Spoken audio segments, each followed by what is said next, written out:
El sol del mediodía caía a plomo sobre la isla, y con él el peso aplastante del hambre. Llevábamos días sin probar bocado, y el agua salada que nos rodeaba solo era un cruel recordatorio de nuestra sed. La desesperación empezó a calar hondo, corroyendo la poca camaradería que nos quedaba. Las miradas se volvieron sospechosas, cada susurro parecía una conspiración. La paranoia era un veneno que se extendía rápido, infectando a todos. Fue entonces cuando ocurrió la primera muerte. No fue un accidente, no fue la naturaleza, fue uno de nosotros. Una disputa por un trozo de corteza de árbol que alguien pensaba que era comestible. Un empujón, una caída desafortunada contra una roca afilada. La sangre en la arena fue un punto de no retorno. El pacto de supervivencia se había roto. A partir de ese momento, la verdadera amenaza no era solo la isla, sino cada uno de nosotros. La delgada línea que separa al hombre de la bestia se había desvanecido por completo. A lo lejos, en el horizonte azul, apareció un punto que se fue haciendo más grande, una lancha patrullera de la policía costera. Por un instante, una ola de alivio nos recorrió. Rescate, salvación, pero la lancha no se acercaba. Solo daba vueltas, como un tiburón estudiando a su presa. Nos observaban, en el alivio se transformó en un miedo helado. No venían a salvarnos. Estaban vigilando, asegurándose de que la bestia permaneciera en su jaula. Nos dimos cuenta de que la isla no era un refugio temporal, era nuestra prisión definitiva. La esperanza, esa pequeña llama que nos mantenía en pie, se extinguió de golpe. Estábamos solos, atrapados entre el hambre que nos devoraba por dentro y los guardianes que nos acechaban desde el mar. La lucha por sobrevivir acababa de cambiar sus reglas. Ya no era solo contra la naturaleza, ahora era una guerra. En un centro de mando improvisado en la costa, el ambiente era tenso. El jefe de policía, Tomás, apodado el Lobo por su implacable reputación, golpeó el mapa extendido sobre la mesa. No quería oír hablar de rescate. Para él, éramos basura que se había escapado de su contenedor. Su voz era grave, cortante. No vamos a rescatar a nadie, sentenció. Vamos a limpiar. Esta isla es ahora un coto de caza, y nosotros somos los cazadores. Sus palabras resonaron en la sala, sellando nuestro destino. No habría negociación, no habría piedad. La orden era clara: neutralizar la amenaza, a cualquier costo. Los rostros de sus subordinados eran una mezcla de determinación y cierta inquietud. Sabían lo que significaba una orden de El Lobo Han.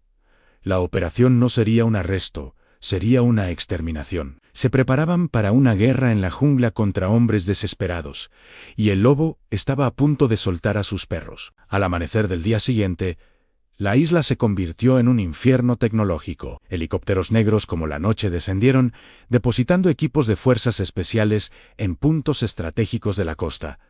Estos hombres no eran policías comunes, se movían con una eficiencia letal, sus rostros cubiertos, sus armas preparadas. El aire se llenó del zumbido agudo de los drones, pequeños ojos de metal que peinaban la densa vegetación desde el cielo, transmitiendo cada movimiento a las pantallas del centro de mando. Por tierra, soltaron a los perros, pastores alemanes y belgas entrenados para rastrear y atacar.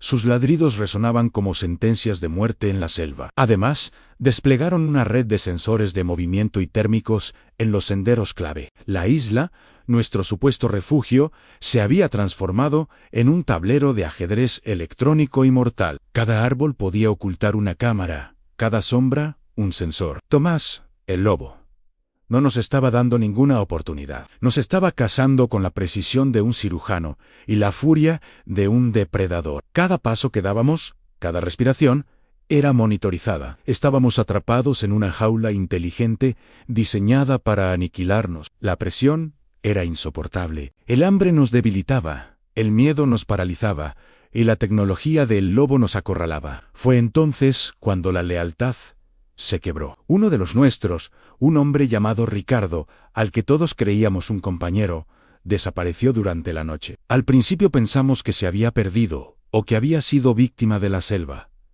La verdad era mucho peor. Lo vimos a través de unos viejos binoculares que encontramos. Estaba en la playa, hablando con los soldados, señalando hacia nuestro campamento improvisado en el interior. Nos había vendido, por una promesa de clemencia, por una botella de agua, por su propia supervivencia. Había sentenciado a muerte a todos los que confiaron en él. En la traición fue un golpe más duro que el hambre. El enemigo no solo estaba fuera, ahora sabíamos con certeza que también había estado durmiendo a nuestro lado. La ira y la desesperación nos invadieron. Si no podíamos confiar ni en nuestros propios compañeros de infortunio, ¿qué nos quedaba? La información del traidor fue oro puro para las fuerzas especiales. Lanzaron un asalto coordinado y brutal sobre nuestro refugio. El caos fue total. El sonido de las armas automáticas destrozó el silencio de la selva, mezclándose con nuestros gritos. En medio de la confusión, nuestro líder, un hombre llamado Mateo, que había mantenido al grupo unido con pura fuerza de voluntad, decidió hacer una última jugada desesperada. Sabiendo que todo estaba perdido, se lanzó en un ataque suicida hacia el puesto de mando avanzado que habían establecido cerca. Logró sorprenderlos. En la refriega, una bala perdida alcanzó a uno de los jefes de pelotón, un hombre de confianza de El Lobo. Cayó al instante. Fue una victoria pírrica, casi insignificante en el gran esquema de las cosas. Pero fue un golpe. Le demostramos que no éramos solo presas asustadas. Le demostramos que también podíamos morder. Mateo pagó el precio máximo por ese acto de desafío, pero su muerte nos dio unos minutos preciosos para dispersarnos y escapar, una vez más, hacia las profundidades de la isla. La noticia de la caída de su oficial llegó a El Lobo como un puñetazo. Su rostro, normalmente una máscara de control férreo, se contrajo en una mueca de furia. Esto se había vuelto personal. Caminó hasta el comunicador de radio.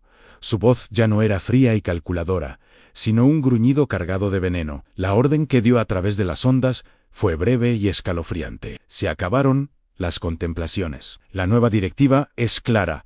No quiero prisioneros. Repito, no se tomen prisioneros. Un silencio sepulcral siguió a sus palabras en todos los canales de comunicación. La casa se había convertido oficialmente en una masacre autorizada. Ya no había posibilidad de rendición, no había esperanza de juicio. Cada soldado en esa isla tenía ahora licencia para matar sin hacer preguntas.